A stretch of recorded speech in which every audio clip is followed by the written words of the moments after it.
बंदी छोड़ सतगुरु रामपाल जी परमेश्वर जी की जय हो। परमपिता परमात्मा सारी सृष्टि के रचनहार, कुल मालिक, असंख्य ब्रह्मांडों के स्वामी, जगत गुरु, तीनों लोकों में प्रवेश करके सबका धारण पोषण करने वाले राजाधिराज, आत्माधार, नाथों के नाथ, देवों के देव महादेव, सर्वेश्वर महेश्वर, मृत्युंजय, अजरो अमर, आदि अनादि, सनातनी प्रभु, जगत पिता जगदीश्वर, श्री श्री 1008 की उपाधि के वास्तविक अधिकारी, अकाल मूरत शब्द स्वरूपी राम वासुदेव, सर्वगतम ब्रह्म, परम पूज्य, प्रथम पूज्य, परम संत, परम पुरुष, परम धनी, परम दयालु, सत्य कबीर, हक्का कबीर, अल्लाहु कबीर, अल्लाहु अकबर, बाखबर, अल्लाह ताला, जगत के तारणहार, जगत के मुक्तिदाता, जगत के जगन्नाथ, हारे के सहारे, हिंदुओं के राम, मुसलमानों के अल्लाह, सिखों के वाहेगुरु, ईसाइयों के मसीह, दया के सागर दया निधि, करुणा के सागर करुणा निधि, स्वयंभू परिभू, संकट मोचन, कष्ट हरण, मंगल करण, दुख भंजन, अविगत कबीर, निर्विकार निर्विषम परमात्मा, अलय अलेख सतगुरु, आदि अनादि सतगुरु, असली मर्यादा पुरुषोत्तम, असली राम, असली कृष्ण, असली घनश्याम, असली मुरारी, राजाओं के राजा, महाराजाओं के महाराजा, शहंशाहों के शहंशाह, सम्राटों के सम्राट, भगवानों के भगवान, अल्लाहों के अल्लाह, प्रभुओं के प्रभु, मसीहाओं के मसीह, सच्चे वाहेगुरु, बाबाओं के बाबा, पीरों के पीर, सेठों के सेठ, जगत सेठ, सावड़सा सेठ, सर्वगुण संपन्न, अनंत कोटि कलाओं के स्वामी, अनंत कोटि ब्रह्मांडों के नायक, योगियों में महायोगी, ध्यानियों में महाध्यानी, सिद्धों में परम सिद्ध, ज्ञानियों में तत्वज्ञानी, ब्रह्म ज्ञानी, महाज्ञानी, परम ज्ञानी, सर्वश्रेष्ठ ज्ञानी, विज्ञानी, युवा कबीर, समरथ कबीर, असमवात, अमित ओजा, सच्चे रहनुमा, करीम अल्लाह, शुभान अल्लाह, दुनिया के अंतिम पैगंबर, 8 सितंबर 1951 से गांव धनाना, जिला सोनीपत, हरियाणा, भारतवर्ष की पावन भूमि पे प्रकट रियल कल की भगवान श्री नारायण साकार हरि, श्री बाबा साहेब, नूर अनंत परमात्मा, सच्चे दरवेश, सच्चे बाखबर, संत श्रोमणी सतगुरु रामपाल जी परमेश्वर जी के चरण कमल में साध संगति से जुड़े हुए देश विदेश से आप और हम सभी सत्सेवक भाई बहनों का अनंत कोटि दंडवत प्रणाम। सत्साई भाई और बहनों, बहुत बड़ी दया, बहुत बड़ी मेहर पूज्य गुरुदेव भगवान की, परमेश्वर रामपाल जी की, जिनके शुभ आशीर्वाद से, विशेष आशीर्वाद से, साध संगति से जुड़कर हम सभी सत्सेवक भाई बहन अपनी आत्मा के कल्याण के लिए इस सत भक्ति मार्ग पर गुरुदेव भगवान के अमर तत्व ज्ञान को आधार बनाकर दृढ़ता के साथ हर प्रकार से संघर्ष करते हुए आगे की ओर बढ़ रहे हैं। तो पूज्य गुरुदेव भगवान की विशेष रजा, विशेष मेहर, लाखों की संगत में से हम चंद आत्माओं पर विशेष तौर पर बनी हुई है। ये गुरुदेव भगवान का एक स्पेशल आशीर्वाद है इस कलयुग की बिचली पीढ़ी में, और हमने इस आशीर्वाद को इसी प्रकार से अपने शीश पर बना के रखना है। तो भाई और बहनों, इस कलयुग की बिचली पीढ़ी में परमेश्वर जिस प्रकार से हमें सोशल मीडिया देते हैं, फिर साध संगतियां शुरू करवाते हैं, ताकि सभी भगत भाई बहन अपने गुरुदेव के ज्ञान को आधार बनाकर भक्ति मार्ग पर सफलता प्राप्त कर सकें, काल की हर प्रकार की सूक्ष्म चाल से परिचित होकर अपनी भक्ति और मर्यादाओं को बचा सकें। तो ये सात संगतियां सिर्फ और सिर्फ चारों युगों में इस कलयुग की बिचली पीढ़ी में ही शुरू होती है, क्योंकि ये भक्ति युग है, मोक्ष का प्राइम टाइम है ये।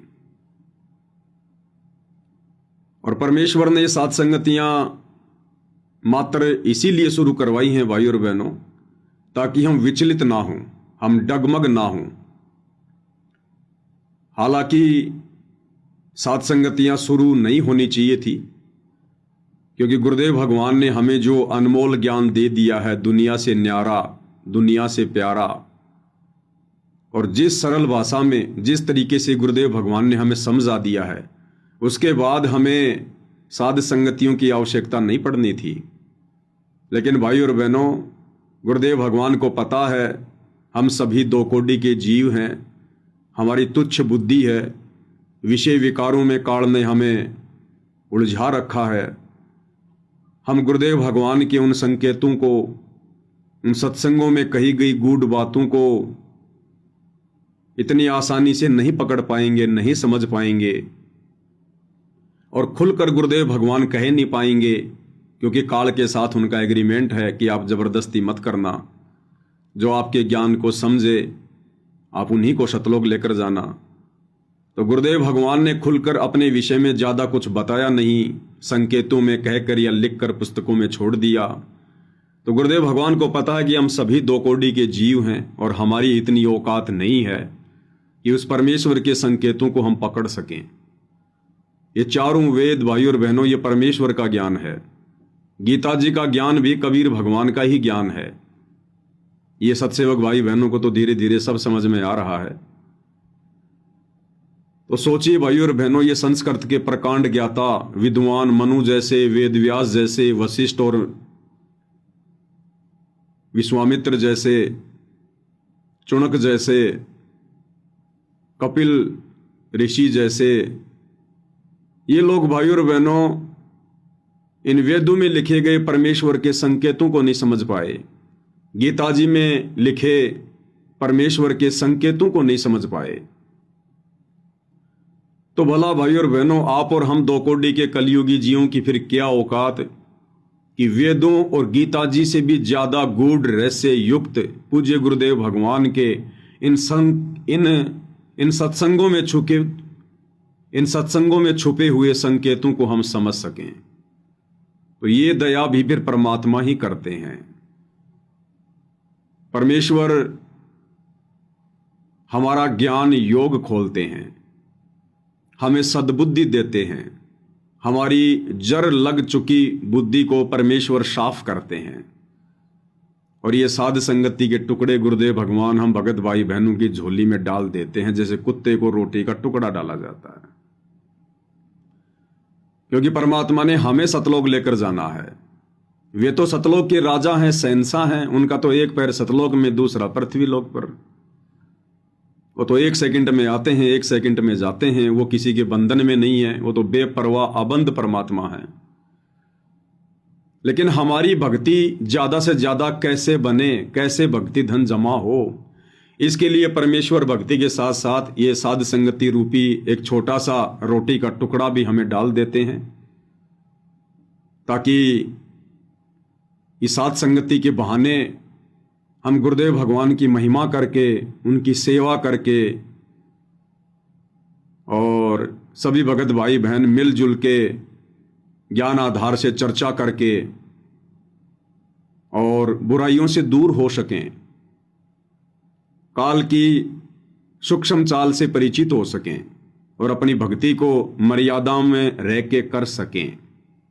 इसलिए परमेश्वर इस कलयुग की पिछली पीढ़ी में ये साध संगतियां उपलब्ध करवाते हैं। अन्यथा भाई और बहनों, सतयुग, त्रेता, द्वापर और कलयुग का प्रथम चरण परमेश्वर ने कभी भी इस प्रकार से साध संगतियां अपनी संगत में शुरू नहीं करवाई। वो बेचारे साध संगति कहां से करते, उनको तो ज्ञान भी अच्छे से समझ में नहीं आया।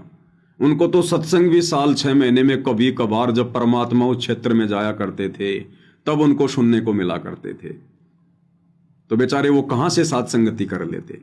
तो ये दया परमेश्वर ने आज बख्शी है, क्योंकि आज ये मोक्ष का बिल्कुल पीक टाइम आ चुका है, सीजन आ चुका है, और कोई कमी परमेश्वर अपनी तरफ से नहीं छोड़ेंगे। इसलिए परमेश्वर ने आप और हम दो कोटि के जीवों के ऊपर ये दया बख्शी है, हल्का सा ज्ञान योग खोला है।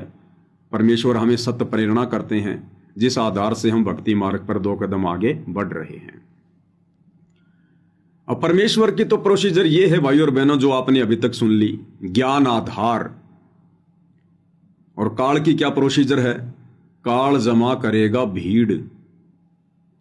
अज्ञानी, लूले लंगड़े बहरे, ज्ञानहीन, काल इस प्रकार के लोगों को परमेश्वर रामपाल जी के सत भक्ति मार्ग में ज्यादा से ज्यादा एंट्री दिलवाने का प्रयास करेगा, ताकि 650 साल पहले की तरह एक मूर्खों का टोल खड़ा हो जाए, जिनकी ना कोई मर्यादा हो, ना जिनका कोई ढंग का आचरण हो, गधे और घोड़े सब मिक्स हो जाएं। तो काल ये कोशिश करेगा,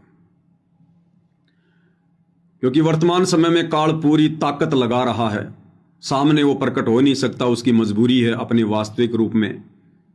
इसके लिए उसने बहुत समय पहले से ही सतगुरु रामपाल जी के इर्द गिर्द, उनके परिवार के रूप में, उनके रिश्तेदारों के रूप में, बड़े बड़े परम भक्तों के रूप में, पुराने भक्तों के रूप में अपने एजेंट, अपने दूत पहले ही संगत में भेज दिए हैं।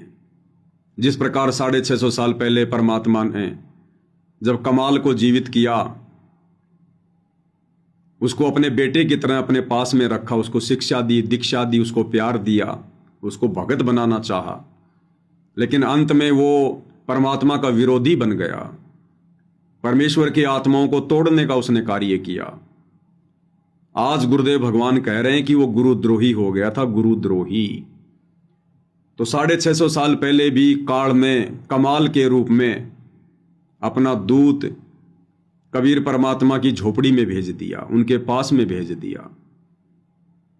तो भाई और बहनों, वर्तमान में काल कैसे चुपचाप सारा तमाशा देखता रहेगा, इसलिए वो भरकर प्रयास कर रहा है, भरकस कोशिश कर रहा है। और ऐसे ही काल प्रेरित लोगों के मनमाने आचरण के कारण, उनकी नासमझी के कारण ये बरवाला कांड जैसी घटना घटित हुई। और उन्हीं लोगों के कारण 2014 बरवाला कांड के बाद से वर्तमान 2025 तक लगभग 90% संगत मर्यादाओं से दूर हो चुकी है। तो काल भाई और बहनों इस प्रकार से ज्ञान में अज्ञान फैलाता है, पाखंड फैलाता है, परमेश्वर के मार्ग को धूमिल करने का प्रयास करता है, और कर भी रहा है।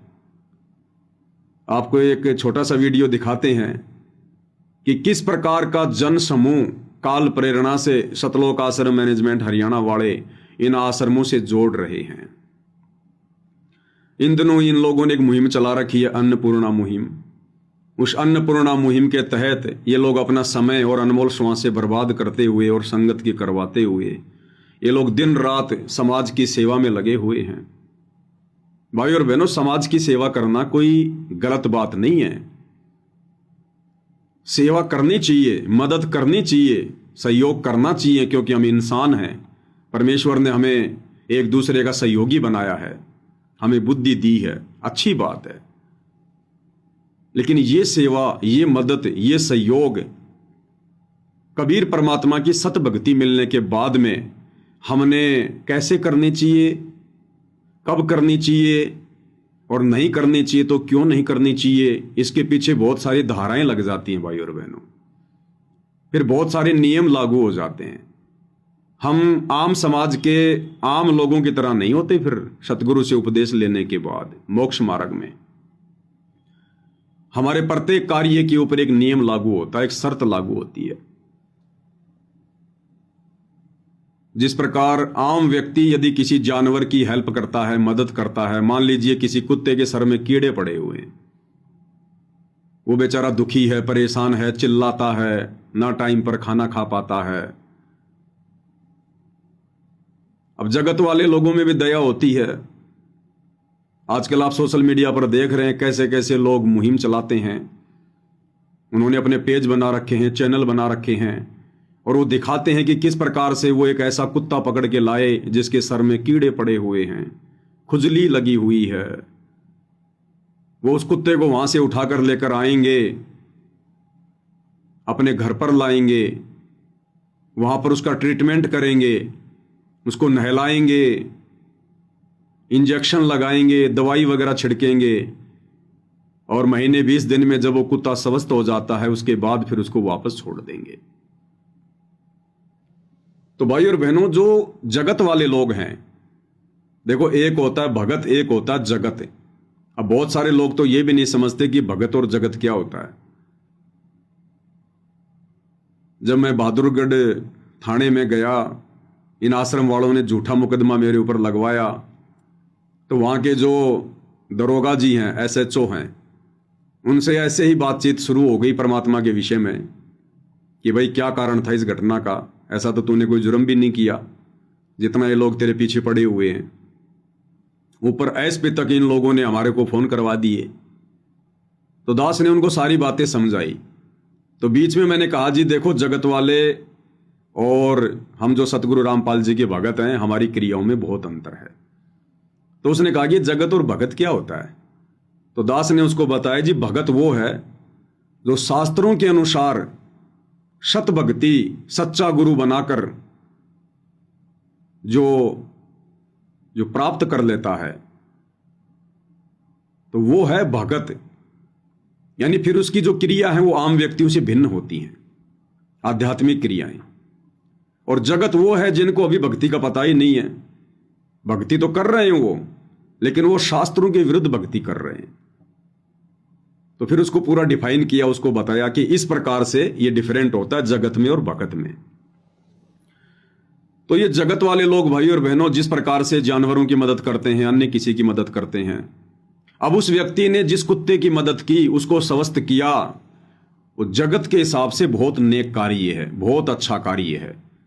और जब कभी उस व्यक्ति की मृत्यु होगी तो अगले किसी जन्म में, क्योंकि सतभक्ति उसके पास है नहीं, और जब किसी जन्म में वो 84 लाख योनियों में जाएगा और किसी मनुष्य जन्म में किए गए शास्त्र विरुद्ध कर्मों के कारण जब उसको किसी जानवर की योनि मिलेगी, गधे की या कुत्ते की या सूअर की, और जब उसके ऊपर भी ऐसी कोई आपत्ति आएगी, कोई जख्म होगा, कोई कीड़े पड़ेंगे, उसकी कोई कमर टूटेगी, कोई जो है उसकी वो टांग टूटेगी, तो उस समय परमात्मा उसकी भी मदद अवश्य किसी न किसी आत्मा को निमित्त बनाकर जरूर करवा देगा, क्योंकि उसने भी मनुष्य जन्म में जानवरों की मदद की थी तकलीफों में। तो वो उनका अदला बदला पूरा। ये जगत का सिस्टम है, ये इसी प्रकार से चलता रहता है। एक लेवा एक देवा दूतम, कोई किसी का पिता निपुत्तम, ऋण संबंध जुड़े सब नाता, अंत समय सब 12 बाटा। लेकिन भाई और बहनों, यही कार्य यदि कोई भगत करे, परमेश्वर रामपाल जी से उपदेश लेकर करे, तो भाई और बहनों हमारे लिए ये उल्टा सिस्टम फिट हो जाएगा। उल्टा सिस्टम, क्योंकि हमारे ऊपर मर्यादा और नियम लागू हैं।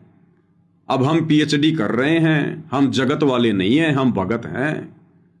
हमें परमात्मा ने कर्म और धर्म की जानकारी बता दी कि किस प्रकार से ये जीव काल के षड्यंत्र में फंसा हुआ है, कर्मों के बंधन में बंधा हुआ है। और यदि हमने किसी के कर्मों में फेर बदल करने की कुचेष्टा की, तो हम केवल अपनी भक्ति को गंवाएंगे, केवल अपनी भक्ति को। जिस प्रकार राजा जनक ने उन 12 करोड़ आत्माओं की चीख सुनकर, उनके दर्द को सुनकर, और उसने वहीं पर विमान रुकवा दिया। कहानी का आप सबको पता है। फिर धर्मराय आया, उसने कहा कि आप चलिए, आपके लिए स्वर्ग में स्थान है। ये लोग तो अपना कर्म भोग रहे हैं जो नरक में सड़ रहे हैं। तो राजा जनक ने कहा कि नहीं, आप इनको बाहर निकालो। बोला ऐसे नहीं निकालेंगे, आप अपने पुण्य संकल्प कर दो। तो राजा जनक ने भावनाओं में बहकर अपने आधे जो है वो पुण्य संकल्प कर दिए। धर्मराय ने तुरंत सबको वहां से निकाल दिया। इनका तो ऑटोमेटिक सिस्टम है, ऑटोमेटिक। और फिर क्या बताया गुरुदेव ने कि राजा जनक को काल ने ठग लिया, उसके आधे पुण्य नष्ट करवा दिए, और उन आत्माओं को अपना कर्म फिर भी भोगना पड़ेगा।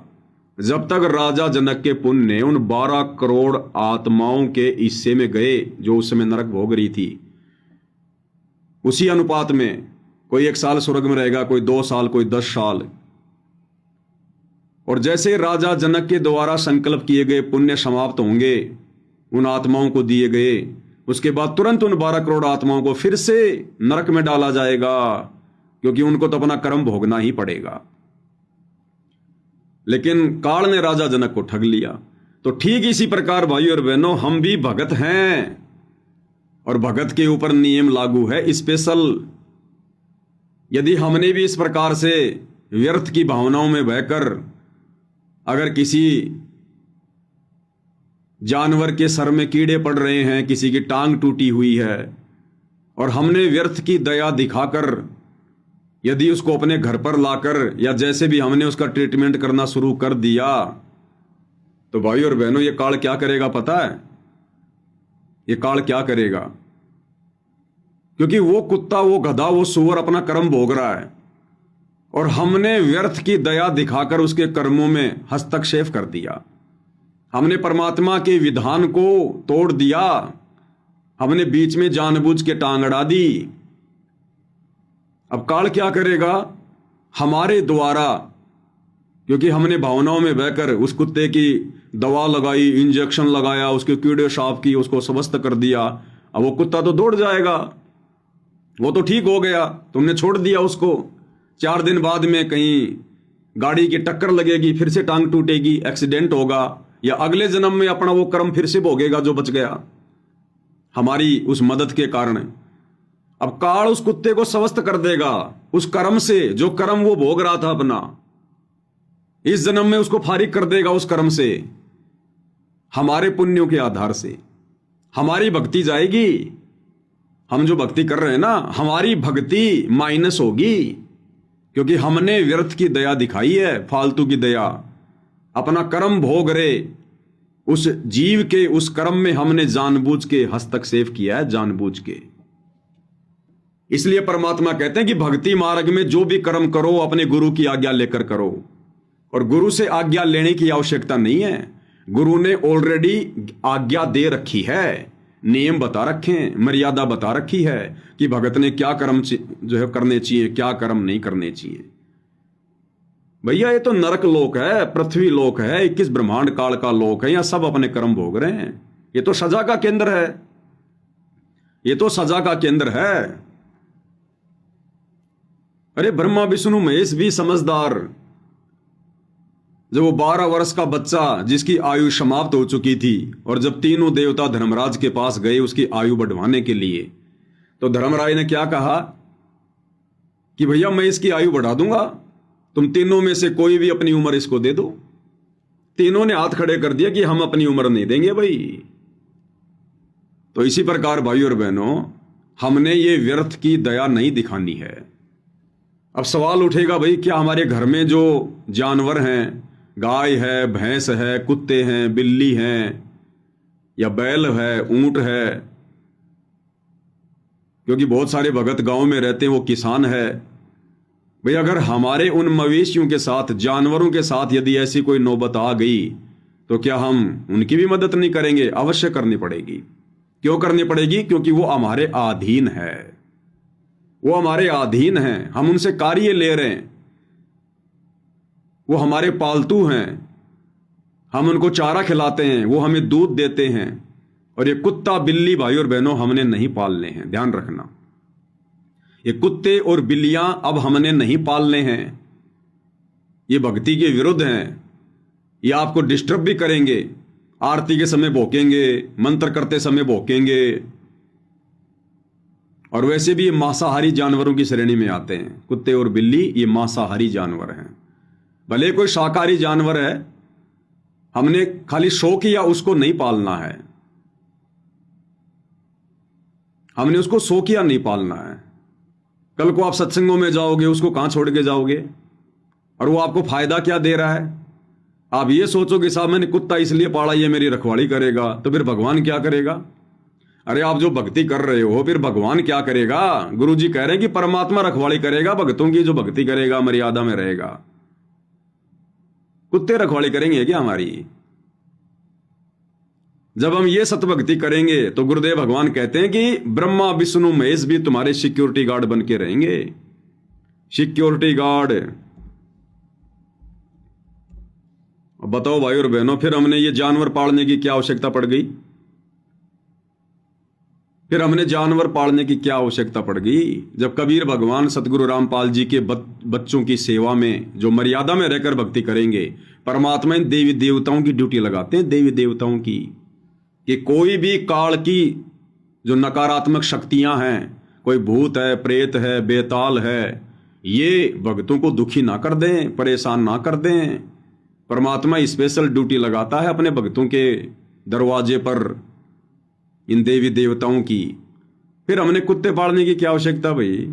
बिल्ली पालने की क्या आवश्यकता? बिल्ली का कौन सा दूध निकालोगे तुम? बिल्ली कौन सा तुम्हारे घर की रखवाली करेगी? वो तोता कौन सा दूध देगा भाई? तो ये शौकियां हैं, और हमने अब ये शौक अपने पूरे नहीं करने। हम अपने शौक शतलोक में पूरे करेंगे सारे। तो भक्तों ने कुत्ते बिल्ली या ये जो पक्षी वगैरह होते हैं ये बिल्कुल भी नहीं पालने चाहिए भाई और बहनों। जिन्होंने पाल रखे हैं अब छोड़ते समय बड़ा दर्द होगा, क्योंकि उनमें मोह ममता जागृत हो गई, अपनत्व जागृत हो गया। तो यदि किसी ने पाल रखा है तो हमने ऐसे उसको छोड़ना भी नहीं है, वरना उसका भी फिर हमें पाप लगेगा, क्योंकि वो बेचारा आपके अधीन हो चुका है। आप उस कुत्ते को छोड़ दोगे, गांव के कुत्ते उसको शाम पहले फाड़ देंगे। तो जो आफत मोल ले ली है, अब परमात्मा से प्रार्थना करो कि परमेश्वर आगे से हम ऐसा कोई भी कार्य नहीं करेंगे जो भक्ति में बाधक हो। और ये जो आत्मा परमेश्वर जो घर में आ चुकी है, ये परमेश्वर इसके लिए हम माफी चाहते हैं। और जब इसका समय पूरा हो जाएगा परमेश्वर, हम इसको जैसे भी है, मतलब जब उसकी मृत्यु हो जाएगी तब उसको हम बाहर फेंक देंगे। और आगे से परमेश्वर हम ऐसी किसी भी गलती का आपको मौका नहीं देंगे। और जो हमारे खुद के जो जानवर हैं, जो घरेलू जानवर है, गाय है, भैंस है, ऊंट हैं, बैल हैं, जिनसे हम कार्य लेते हैं, दूध निकालते हैं, तो उनको यदि कोई प्रॉब्लम हो जाती है तो भाई और बहनों हमने उनका डॉक्टर से भी इलाज करवाना है। और यदि घर पर रहकर हम उनका इलाज कर सकते हैं तो हमने उनका जो है वो करना चाहिए, क्योंकि वो हमारे अधीन है, अधीन है वो हमारे। बाकी ये फालतू की दया धर्म हमने नहीं दिखानी है जगत वालों की तरह। तो इन चीजों का हमने विशेष तौर पर ध्यान रखना है। तो ठीक इसी प्रकार भाई और बहनों वर्तमान में इन सतलोक आश्रम वालों ने ज्ञान आधार से हटकर काल प्रेरणा से, क्योंकि काल तो कर्म फुड़वाएगा, और इन्होंने जो ये अन्नपूर्णा मुहिम चला रखी है ना, गरीबों के मकान बनाना, गरीबों के घरों में राशन डालना, ये मुहिम भी भाई और बहनों भक्ति विनाशक है, भक्ति विनाशक है। अब ये ज्यादातर उन लोगों के मकान बना रहे हैं, उन लोगों के घरों में राशन दे रहे हैं जो लोग भक्ति से दूर हैं, अनुपदेशी हैं। अब भाई और बहनों उस कुत्ते की तरह वो व्यक्ति भी जो गरीब है, निर्धन है, जिसके पास मकान नहीं है या मकान है तो टूटा फूटा है, अरे वो भी तो अपने कर्म भोग रहे हैं। वो भी तो अपने अपने किसी पिछले उस कर्म का भोग भोग रहे हैं। और यदि हम जबरदस्ती हस्तक्षेप करेंगे, उसके उन कर्मों में रोड़ा अटकाएंगे जो कर्म काल ने लगा रखे हैं, और यदि हम रोड़ा अटकाएंगे तो काल तो सीधा सीधा कहेगा भगवान से कि देख लो जी, आपका और मेरा एग्रीमेंट था कि जबरदस्ती ना करना, और ये आपके भगत देख लो ये क्या कर रहे हैं। मेरे द्वारा लगाए गए जो कर्म हैं इन जीवों के ऊपर, ये देखो आपके भगत क्या कर रहे हैं। मेरे विधान में हस्तक्षेप क्यों कर रहे हैं भगवान? आपका और मेरा तो एग्रीमेंट हुआ है, क्या आपने अपने भक्तों को शिक्षा नहीं दी क्या? तो गुरुदेव कहेंगे भाई शिक्षा तो मैंने दी थी राजा जनक का उदाहरण देकर, कि हमने फालतू का दया धर्म भी नहीं दिखाना जो भक्ति में विनाशक हो, बाधक हो। तो परमात्मा क्या कहेगा उस समय काल को? तो ये जो व्यर्थ में लोगों के कर्मों में हस्तक्षेप कर रहे हैं, जिन लोगों के पास आज रहने को मकान नहीं है या टूटी फूटी झोपड़ी है, समय पर खाने को अन्न नहीं है, क्यों नहीं है भाई? बाकी लोग क्यों खा रहे हैं समय पर? हम भक्तों को क्यों मिल रहा है समय पर और उनको क्यों नहीं मिल रहा? वो भी तो इंसान है। उन्होंने किसी जन्म में लोगों के मुंह से निवाला छीना था, वो लोगों को दुखी किया करते थे, परेशान किया करते थे, बेवजह लोगों के साथ मारपीट किया करते थे, लोगों का मर्डर किया करते थे। तो आज वो निर्धन लोग जो निर्धन दिखाई दे रहे हैं हमें, वो अपने उन पिछले उन कर्मों का भोग भोग रहे हैं। तो भाई और बहनों हम कौन होते हैं हस्तक्षेप करने वाले उन लोगों के पूर्व जन्म के उन कर्मों में, जिन कर्मों का भोग वर्तमान में वो भोग रहे हैं। हस्तक्षेप वो करे जो सतगुरु रामपाल जी का भगत नहीं है, जो काल के विधान के अंतर्गत शास्त्र विरुद्ध साधना कर रहा है। जैसे बहुत सारे समाज सेवी लोग हैं, बहुत सारे लोगों ने ये चैरिटियां खोल रखी हैं, वो दान करते हैं, कंबल बांटते हैं, लोगों को साइकिल देते हैं, रिक्शा देते हैं। तो ये उन लोगों का काम है। अरे हमें तो मोक्ष प्राप्त करना है, हमने तो बहुत सोच समझ के काल के विधान से बच के आगे चलना है। तो ये वर्तमान में अन्नपूर्णा मुहिम जो शुरू कर रखी है, ये परमेश्वर रामपाल जी की मुहिम नहीं है, ये उनके ज्ञान आधार से कहीं भी उचित नहीं है। ये जबरदस्ती लोगों को जा जाके जो राहत दे रहे हैं और सोच रहे हैं कि हमारे को पुण्य मिलेगा, पुण्य मिलेगा। और इन शतलोक आश्रमों में भी ये लोग फिर वीडियो बना बना के बैकग्राउंड में फिल्मी गाने लगा लगा के, तुम 1 रुपया दोगे वो लाख रुपया देगा। भक्तों को भी ये प्रेरित कर रहे हैं, वीडियो बना बना के भक्तों को भी प्रेरित कर रहे हैं कि भक्तों देखो हम कैसे अन्नपूर्णा मुहिम के तहत लोगों की मदद कर रहे हैं, लाखों के मकान बना रहे हैं, हजारों का राशन दे रहे हैं, और फिल्मी गाने चलाते तुम 1 रुपया दोगे वो लाख रुपया देगा। मदद करो गरीबों की।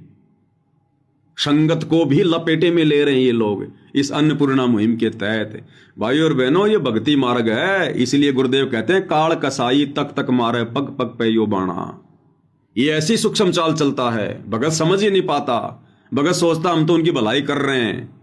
भैया ये काल का लोक है, यहां कहां भलाई करनी है। हम पहले अपनी भलाई तो करवा लें, भक्ति करके यहां से बाहर निकल जाएं, उसी में हमारी भलाई है। सबसे बड़ी भलाई ये है कि हम अपना आत्म कल्याण करवा लें। खुद तो मर्यादा में हो नहीं, दूसरों की भलाई का ठेका ले रहे हो। तो भाई और बहनों, हमने इस प्रकार की व्यर्थ की किसी की मदद, किसी का सहयोग नहीं करना है, या सब अपने कर्मों को भोग रहे हैं। और हमने यदि बीच में टांग अड़ा दी तो ये काल फिर हमारी भक्ति नष्ट करवाएगा। हमारे पुण्यों से, हमारी भक्ति कमाई से उस आत्मा के खाते में बैलेंस डाला जाएगा, और राजा जनक की तरह फिर हम पुण्यहीन होंगे, भक्तिहीन होंगे। इसलिए गुरुदेव भगवान कहते हैं कि भगत ने व्यर्थ की दया धर्म भी नहीं दिखानी है जो भक्ति बाधक है। इसलिए परमात्मा ने ये सत्संगतियां शुरू करवाई है। भाई और बहनों, इस 2 कोड़ी के कुत्ते को परमात्मा प्रेरणा करते हैं। निदास के आसपास भी नहीं होती ये बातें, आसपास भी, ताकि हम बचें, अपनी मर्यादाओं को सुरक्षित रख सकें, भक्ति को सुरक्षित रख सकें। और उसके बाद क्या है फिर ये जो गांव का पानी निकाल रहे हैं बाढ़ का, कहीं पर 50 लाख की मदद कर रहे हैं मोटर और पाइप देकर, कहीं 30 लाख की, कहीं 15 लाख की। फिर उस गांव का पानी निकलने के बाद में गांव वालों से कहेंगे जी आप कब नाम ले रहे हो हमारे गुरुजी से। अब भाई और बहनों, ये है जबरदस्ती लोगों को भगत बनाना, परमात्मा के विधान को तोड़कर लोगों को भगत बनाना। जैसे पूज्य गुरुदेव भगवान का विधान क्या था? पूज्य गुरुदेव भगवान ने बताया कि अगर इस आश्रम की तरफ आपने आना है तो हमने पुस्तकें लिखकर दे रखी हैं। पहले भक्ति सौदागर को संदेश थी, फिर उसी का दूसरा विकल्प ज्ञान गंगा बना दिया गया। तो गुरुदेव भगवान कह रहे हैं कि हमने पुस्तकें बनाकर दे रखी हैं, और पुस्तक खोलते ही सबसे पहले नियम है, नियम कि अगर आपने ये भक्ति लेनी है, उपदेश लेना है, तो ये नियम आपने आजीवन फॉलो करने पड़ेंगे। अगर आप इन नियमों से सहमत हैं कि हाँ जी हम सारे नियम निभाएंगे, तो गुरुदेव ने बताया आश्रम की तरफ अपने कदम रखना, अन्यथा और ज्ञान सुनो अच्छे से और पुस्तकें पढ़ो। तो गुरुदेव भगवान की तो है भक्तों को जोड़ने की प्रोसीजर, ये ज्ञान समझाकर। क्या कह रहे हैं परमात्मा, थोड़ा ध्यान से सुनिए। कहते नकबे सरनक पे बनी पैर थी हार हमेल, 1-1 लाख के गहने पैरा करती, आज वो सुंदरी से कुतिया बनी देख साहिब के खेल। तो पुण्यात्मा, ये इन बातों से डर लगना चाहिए। इन बातों से डर लगने लगेगा, मालिक में रुचि बनेगी और भजन करने को दिल करेगा। और ये लोग दिखावा जो ड्रामा है, नाचा कूदी, ये बकवाद मन में आवे को नहीं। ये कहने की आवश्यकता नहीं पड़ा, दास ने कैसा मत करियो। हाँ, कहना तो पड़ता है एक बार बालक को, कुछ दिनों के बाद फिर आपकी रुचि ना बढ़े। इतना तो इस दास को विश्वास हो गया है कि परमात्मा के बच्चे भगवान को पहचानने लग गए, क्योंकि अब शिक्षित समाज है। आपको नाम दिया जाता है, नाम देने से पहले सब नियमों से परिचित कराया जाता है। और हमने ये पुस्तक बनाई है भक्ति सौदागर को संदेश। इसके प्रथम अध्याय में ही हमने नियमों का पूरा विस्तार से विवरण दिया है कि कोई भी पुण्यात्मा इस आश्रम की तरफ आएगा तो पहले तैयार होकर आवे। पहले क्या होता था कि भगतजन समझाते थे नाम ले लो तुम्हारा कल्याण हो जाएगा, बड़े सुख होते हैं, यहाँ आ जाते थे उपदेश लेने, और यहाँ आकर के यहाँ पर उनको लिस्ट दिखाते थे ये नियम निभाने हैं, तो बात जाते थे ना हमारा भी ये नियम नहीं नंबर, क्योंकि वो उल्टे रंग में रंगे हुए वो सारे। तो अब उनको पहले ये लिख कर दे दिए कि तुम तैयार होकर आ जाना, तुम्हारा मन मानने तो आना, क्योंकि कल्याण होगा इस मर्यादा में रहने से। तो अब ये दास देख रहा है कि अब कितना डर लगता है बहन बेटी भाइयों को, बच्चों को। तो गुरुदेव भगवान ने तो ये प्रोसीजर बताई भगत बनाने की, लोगों को सतगुरु से जोड़ने की। और सतलोक आश्रम मैनेजमेंट हरियाणा वाले, इनकी क्या प्रोसीजर है भाई और बहनों? जबरदस्ती लोगों के उन कर्मों में हस्तक्षेप करके और आश्रमों में भीड़ इकट्ठा करने की। अब इस प्रकार के लोग जो इनके एहसानों के नीचे आ जाते हैं, अब आपने जिसका 10 लाख का मकान बना दिया, जिसके घर में आपने 5,000 का राशन डाल दिया, और उसको कहोगे जी हमारे गुरु जी से नाम लोगे, तो मना करेगा आपको। वो ये कहेगा हाँ जी जरूर नाम लेंगे, जरूर नाम लेंगे, हम लेगा वो। लेकिन क्या उसने ज्ञान समझा? और ऐसे लोग फिर उपदेश लेकर फिर क्या करेंगे? कितने दिन रुकेंगे? वो आएगा अकेला, और जब जाएगा तो 4 को साथ में लेके जाएगा, और सारी बकवाद करेगा। वो उपदेश भी ले लेगा और फिर बकवाद भी सारी करेगा और लोगों को बिगाड़ेगा। लोग कहेंगे भाई देखो ना, संत रामपाल जी के भगत तो गहने भी पहनते हैं, चूड़ियां भी पहनती है माता बहनें, हार श्रृंगार भी करती हैं, टिक्की बिंदी भी लगाती हैं। तो सब फिर वैसा ही करने लग जाएंगे देखा देखी में। एक छोटा सा वीडियो दास आपको दिखाना चाहेगा। इन्होंने हरियाणा के गांव का बाढ़ का पानी निकाला, और बाढ़ का पानी निकालने के बाद में उस गांव का कोई एक युवक है, वो वीडियो बना बना के डाल रहा है फेसबुक पर, उसका कोई पेज है, वो वीडियो बना बना के डाल रहा है। और क्या कह रहा है कि भाई हमारे लिए तो संत रामपाल जी महाराज भगवान बन के आए हैं, भगवान बन के।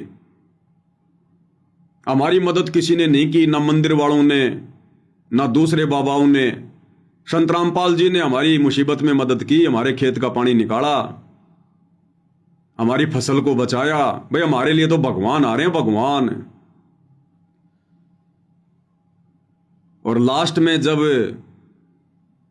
इंटरव्यू लेने वाले व्यक्ति ने कहा भाई फिर नाम वगैरह लेने की क्या सलाह है, तो कह रहे भाई ना तो मैंने नाम लिया और ना मैं नाम लेंदा, कि ना तो अभी तक मैंने नाम लिया है और ना भाई मैं संत रामपाल जी से नाम लूंगा।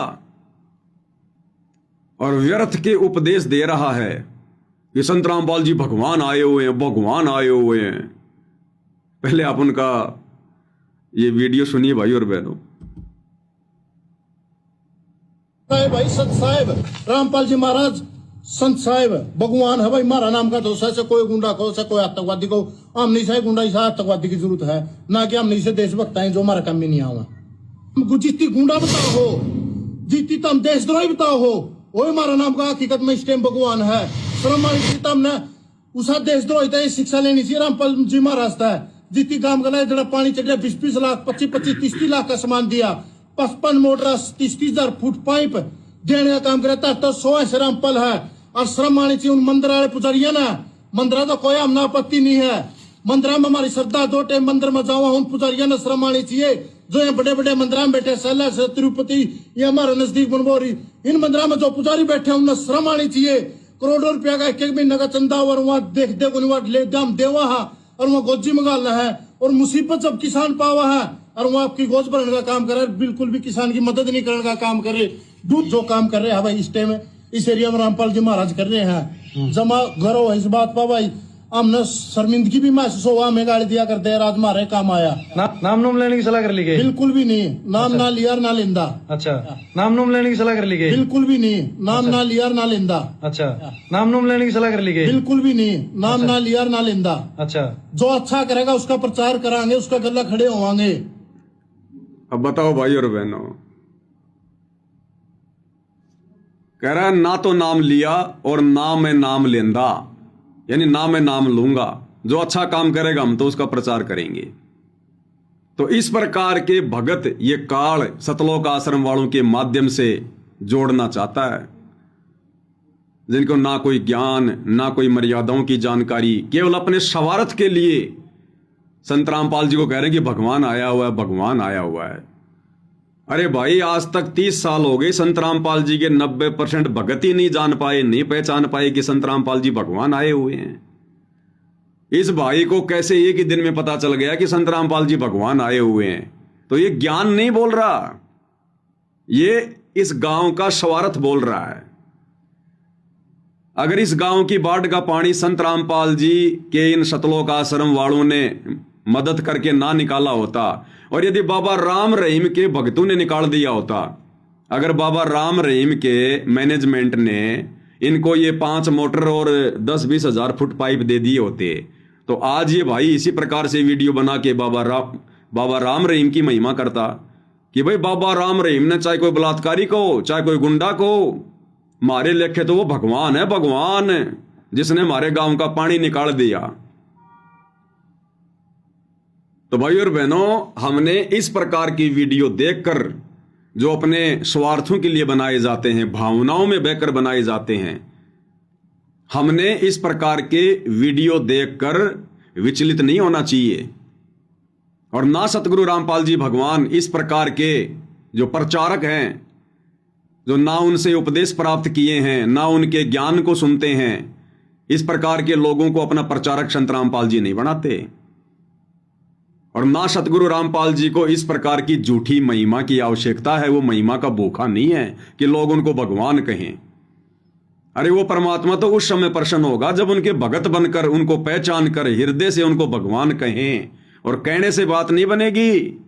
जैसे इन आश्रमों में जयकारे लगते हैं, संत रामपाल जी भगवान की जय।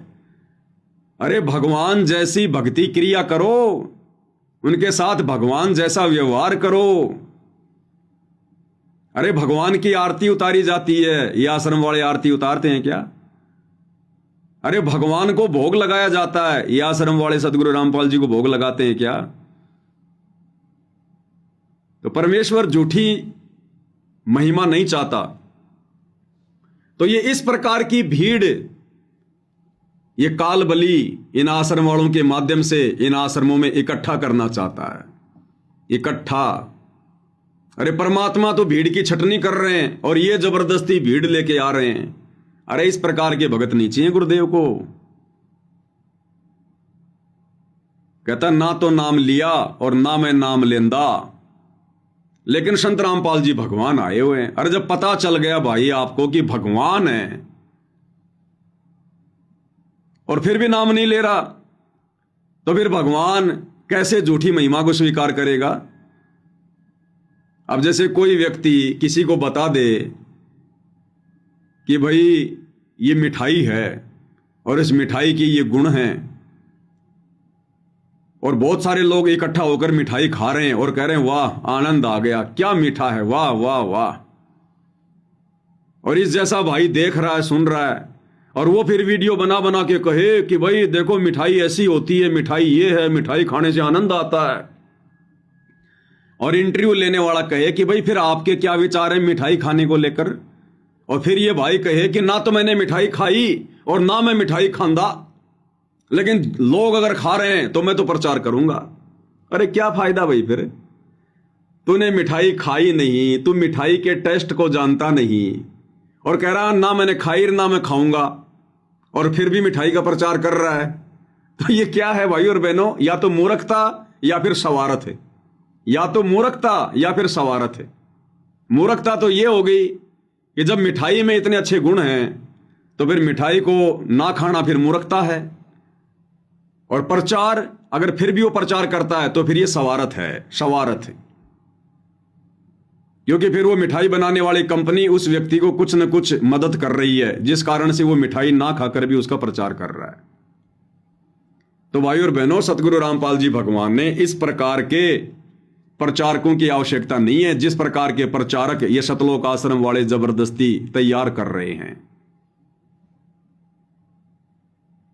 तो हम सत्सेवक भाई बहनों ने इस प्रकार की वीडियो देखकर और हमने उनके वीडियो को आगे शेयर नहीं करना चाहिए कि लो जी ये तो गुरु जी को भगवान कह रहा है, बहुत अच्छी बात है, करो वीडियो शेयर। कल को इस गांव में दोबारा से कोई आपत्ति आ गई और बाबा रामपाल के भक्तों से पहले अगर आसाराम जी के भक्तों ने जाके मदद कर दी तो फिर यही भाई वीडियो बना बना के आसाराम की महिमा करेगा और तुम्हारे द्वारा शेयर किए जाने से फिर वो वीडियो बाकी दुनिया देखेगी। तो हमने किसी के भी वीडियो पर दास बहुत पहले ये जानकारी आपको दे चुका है, 1-1.5 साल पहले, कि जगत वालों के चाहे कितने अच्छे वीडियो हों, कितनी अच्छी बातें हों, हमने उनके वीडियो को ना तो लाइक करना है ना हमने शेयर करना है। लाइक और शेयर बिल्कुल भी नहीं करना हमने, क्योंकि एक बात वो अच्छी बोलेगा और फिर वो 10 बात वो फालतू की उसमें जो है वो डालेगा, 10 बात फिर वो फालतू की जो है वो डालेगा। तो उसकी फालतू की बातें भी फिर हमारे शेयर करने से ज्यादा प्रचारित होती हैं, वहां फिर हम दोषी बनते हैं। तो हम भगत भाई बहनों ने इस प्रकार से भी बहुत सावधानी बरतनी है, बहुत सावधानी बरतनी है हमने, भावनाओं में नहीं बहना हमने बिल्कुल भी। तो इस प्रकार के प्रचारकों की सतगुरु रामपाल जी को कोई आवश्यकता नहीं है। जिस प्रकार के प्रचारक ये सतलोक आश्रम वाले भाई बंधु व्यर्थ में इकट्ठा कर रहे हैं, जमा कर रहे हैं, क्योंकि अभी तक तो सतगुरु रामपाल जी को परमात्मा उनके भक्तों ने नहीं माना, इन आश्रम वालों ने नहीं माना। जुबान से तो वो भी संत रामपाल जी को कबीर जी कह रहे हैं, भगवान कह रहे हैं, जुबान से ये भाई कह रहा है, और जब बात आई नाम दीक्षा लेने की तो मना कर दिया कि ना तो लिया और ना लूंगा। तो ऐसे ही महिमा तो संत रामपाल जी को भगवान कह कह के ये आश्रम वाले भी कर रहे हैं, लेकिन जब बात आती है उनको भगवान मानने की, जब आता है जून का महीना, उस समय संत रामपाल जी को कोई भगवान नहीं मानता। फिर वो दाढ़ी मूछ वाला नकली कबीर, उसको उसकी फोटो के आगे भोग लगाएंगे, उसको परमात्मा कहेंगे। एक छोटा सा वीडियो आपको दिखाता हूं जो ये आश्रम वाले बनाते रहते हैं। अब आजकल क्या हो गया भाई बहनों, सात संगति के वीडियो इतने ज्यादा फैल गए सोशल मीडिया पर। अब दास मार्केट में भी कहीं जाता है ना, तो वो लोग भी दास की शक्ल देखकर ये कहते हैं कि भाई साहब आप तो फेसबुक पर वीडियो बनाते वही हो ना। अब दास जिस राशन की दुकान से हमेशा राशन लेकर आता है वो बहुत दूर है और मैं उनसे कोई बात नहीं करता। दास तो गाड़ी में बैठा रहता है, वो राशन वगैरह तैयार कर देते हैं, घर वाले लिस्ट दे देते हैं और पीछे डिग्गी खोल के वो गाड़ी में डाल देते हैं, पैसे ऑनलाइन कर देते हैं, दास घर पे आ जाता है। उनसे कोई बातचीत नहीं किसी प्रकार की। अब आज दास राशन लेने गया, अब राशन लेने गया तो उसका लड़का, दुकान वाले का लड़का, उसने आटा वगैरह पीसा, कट्टे में डाला और फिर मेरे ऊपर उसकी नजर गई। दास गाड़ी में बैठा हुआ था, शीशे के अंदर से उसकी नजर गई। थोड़ी देर तो उसने सोचा, विचार किया, फिर वो दास के पास आया वो आटा डालने के लिए। डिग्गी में जब आटा डालने आया तो दास ने जब पीछे मुड़ के देखा तो उसने कहा कि भाई साहब आप तो फेसबुक पे लाइव आते हो ना, आप तो वीडियो बनाते हो ना फेसबुक पर, मैंने आपको पहचान लिया। तो मैंने कहा हाँ भाई बनाता तो हूं। अरे भाई साहब, तो मैंने कहा कि आप मेरे नहीं, आप संत रामपाल जी के सत्संग सुनो। तो उसने कहा कि हाँ उनके भी सुनता हूं, लेकिन आपके वीडियो, बोलो कल तो मैं पूरा दोपहर आपके वीडियो देख रहा था, आप ही के वीडियो देख रहा था मैं। तो मैं कहा चलो वो भी देख लिया करो, लेकिन संत रामपाल जी के सत्संग सुनो, ज्ञान आपको वहां से मिलेगा। फिर वो और कई बातें बताने लग गया, आपने ये बात बताई, आपने ये बात कही, मुझे बहुत अच्छी लगी। तो दास ने कहा कि चलो कोई बात नहीं, आपने राशन रख दिया? बोला रख दिया। तो मैंने कहा ठीक है, गुरु जी के सत्संग सुना करो ज्यादा। फिर उसने डिग्गी बंद कर दी, दास घर पे आ गया। तो कहने का मतलब भाई और बहनों, अब सात संगति की वीडियो ज्यादा से ज्यादा फैल रहे हैं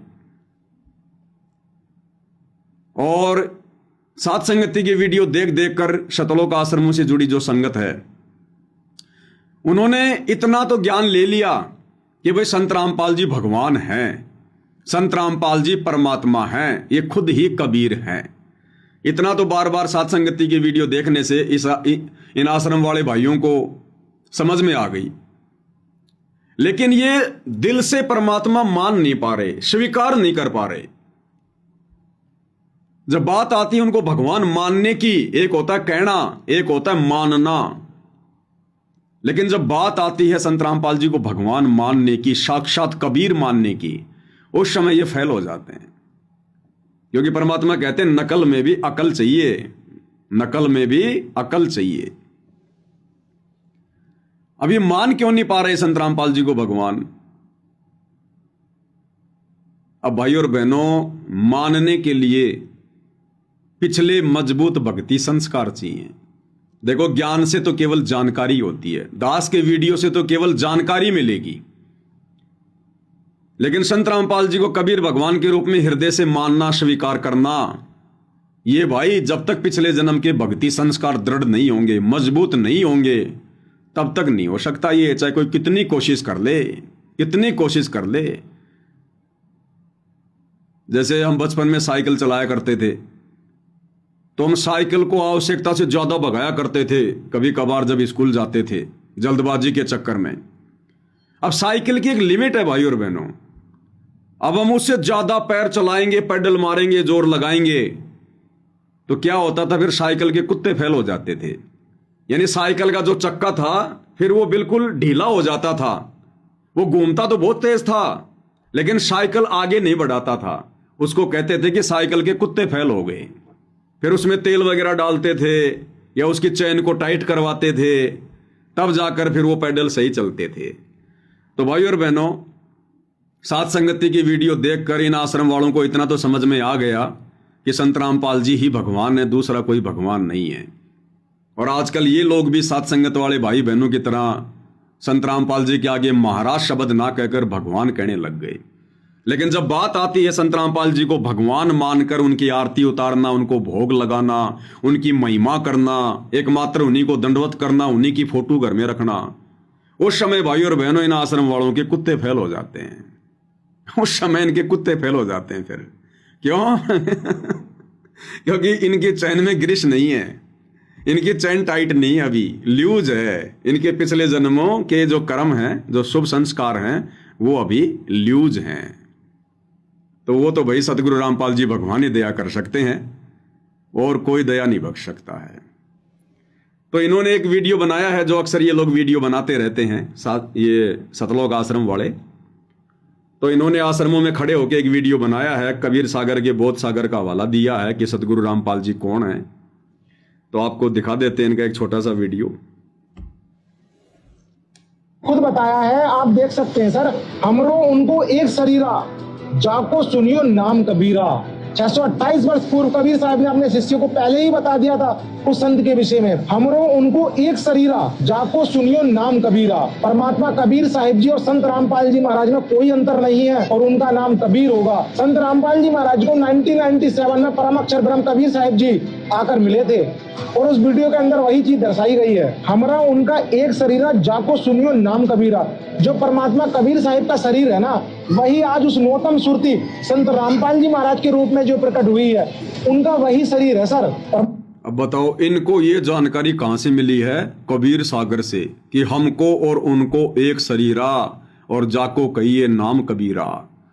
कि 650 साल पहले ही धर्मदास जी को कबीर जी ने कह दिया था कि जो नौतम सुरती आएगी कलयुग की पिछली पीढ़ी में, जिससे लोगों का उद्धार होगा, उसका और मेरा एक ही शरीर होगा।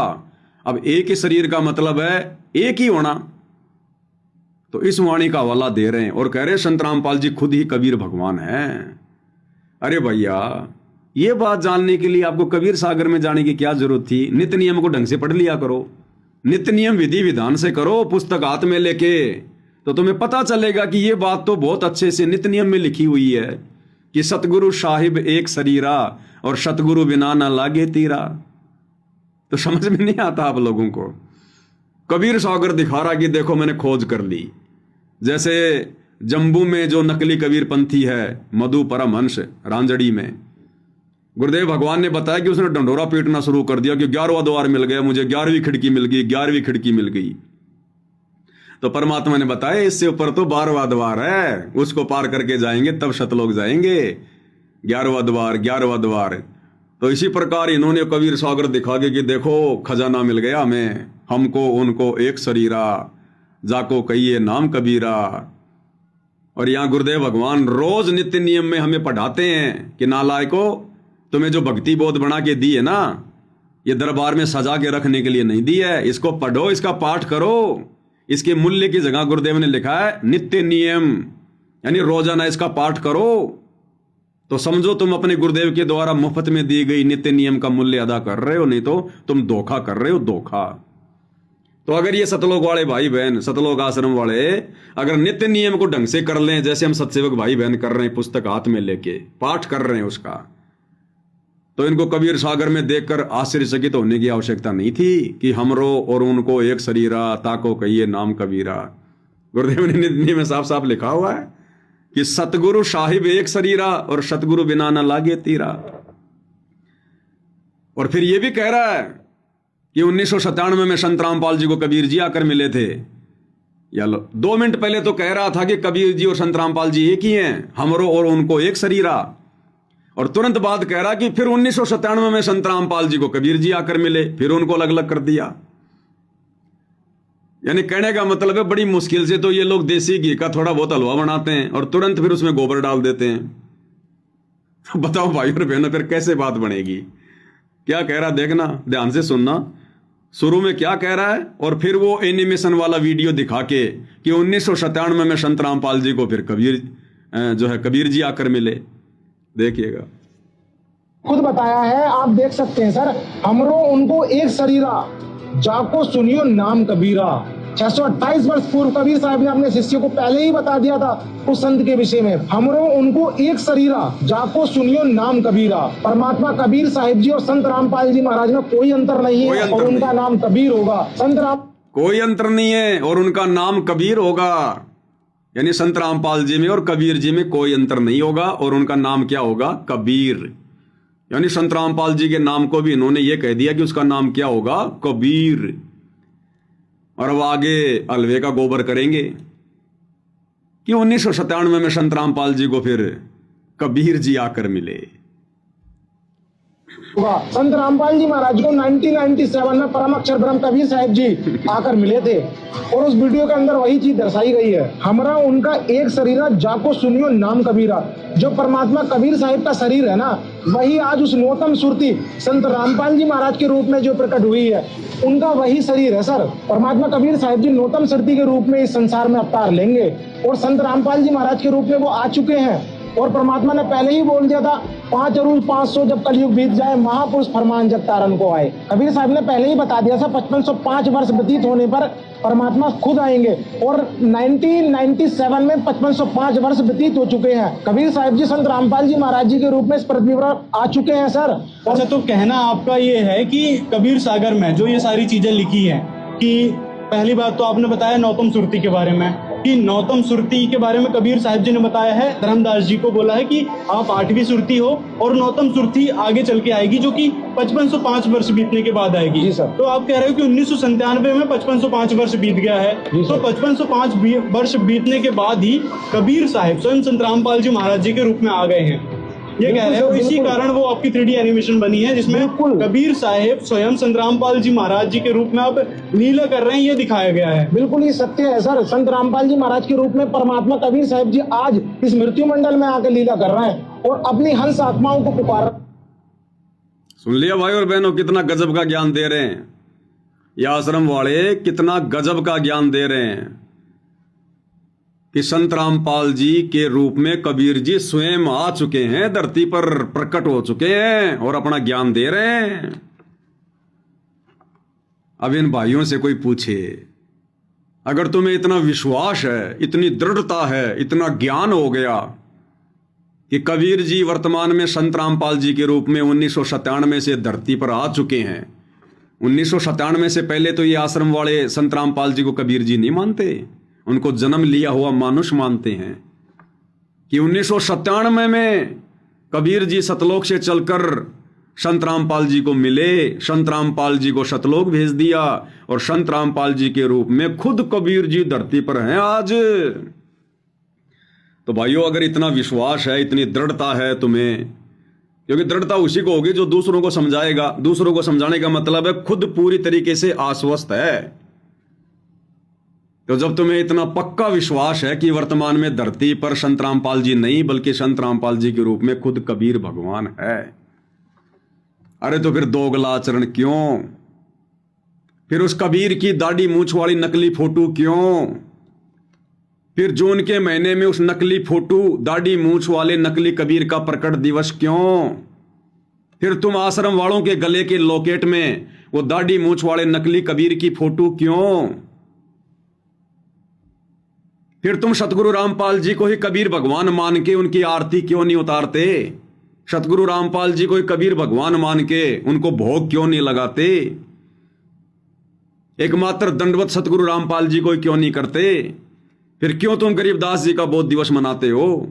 क्यों जून के महीने में उस नकली फोटो को कबीर मानकर दाढ़ी मूंछ वाली को उसका प्रकट दिवस मनाते हो? क्यों फिर तुम 8 सितंबर को सतगुरु रामपाल जी को मानुष मानकर जन्म लिए हुआ मानकर उनका जन्मदिन के बहाने अवतरण दिवस मनाते हो?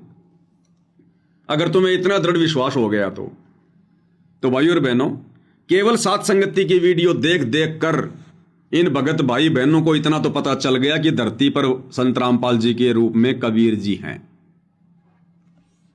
लेकिन अभी मान नहीं पा रहे, हृदय से नहीं मान पा रहे। ज्ञान दे रहे हैं, दूसरों को समझा रहे हैं, लेकिन फिर भी उनको मानुष ही मान रहे हैं। अब जब समय आएगा संत रामपाल जी को भगवान मानने का, उस समय ये फेल हो जाते हैं। तो भाई और बहनों, जिस प्रकार से वो गांव वाला भाई जहां उस गांव का पानी निकाला गया था, अभी आपने वीडियो देखा, जिस प्रकार से वो भाई संत रामपाल जी को भगवान बता रहा है कि भाई मारे कान्नी के तो संत रामपाल जी भगवान आ रहे हैं, हमारी किसी ने मदद नहीं करी, संत रामपाल जी ने मदद की, हमारे लिए तो भगवान है, ये भगवान आ रहे हैं, भगवान है। और जब इंटरव्यू लेने वाले ने कहा कि फिर नाम का क्या विचार है, तो अगर ना तो नाम लिया और ना मैं नाम लेंदा। तो इसी प्रकार ये भाई बहन आश्रम में खड़े होके वीडियो तो बना रहे हैं कि संत रामपाल जी भगवान हैं, धरती पर आ चुके हैं, और जब आता है जून का महीना फिर कहते हैं संत रामपाल जी भगवान नहीं है, भगवान तो दाढ़ी मूंछ वाला कबीर है। तो बताओ फिर उन जगत वालों में और इन शतलोक आश्रम वालों में क्या अंतर है भाई और बहनों? वो जगत वाला फिर भी ठीक है क्योंकि उसको ज्ञान नहीं, इसलिए कह रहा है वो, अरे ये लोग तो ना जाने कब से जुड़े हुए हैं सतगुरु रामपाल जी से, कितने सत्संग सुन लिए इन्होंने, नाम उपदेश ले लिया, इतना सुमरण करते होंगे, सुमरण का भी कोई असर नहीं हो रहा। ये सुमरण तो दिमाग के बंद दरवाजे को खोल देता है, जड़ को हटा देता है, इनकी जड़ अभी तक नहीं हटी है। अब भाई और बहनों, गुरुदेव भगवान ने एक बार सत्संग में बताया कि एक बार मेरे पूज्य गुरुदेव अपने गांव आए हुए थे, तो हमें भी पता चला, तो हम भी चले गए गुरुदेव के दर्शन करने के लिए। और गुरुदेव ने बताया कि हमारे जो गुरुदेव थे वो 14-15 साल की उम्र में ही गांव से चले गए थे साधु संतों के साथ में। उनको उनके जो भाई और भाभी थे वो उनको दुखी किया करते थे, और वो खेतों में, जंगल में, बणी में गाय भैंस लेकर जाते थे उनको चराने के लिए। तो वहीं उनको साधु मिल गए और उन्होंने अपना जो दुख था वो रोया उनके आगे कि महाराज जी, मेरे माता पिता तो हैं नहीं, भाई और भाभी है, वो मुझे टाइम पर खाना भी नहीं देते, और आप तो मेरे को ले चलो, मैं तो बहुत दुखी हो गया। तो उन साधुओं को दया आई और उनके साथ में आदरणीय रामदेवानंद जी चल दिए। अब लगभग 80 साल के बाद में दोबारा से वो अपने गांव गए, 80 साल बाद। और गुरुदेव भगवान ने बताया कि पीछे से उनको मरा हुआ जानकर, क्योंकि वो अपने कपड़े निकालकर और कोई जानवर मरा हुआ था उसकी हड्डियां थी उनके ऊपर डाल दिए। जो गांव वालों ने जब उसको ढूंढा तो पता चला कि भाई इसको तो किसी जानवर ने खा लिया।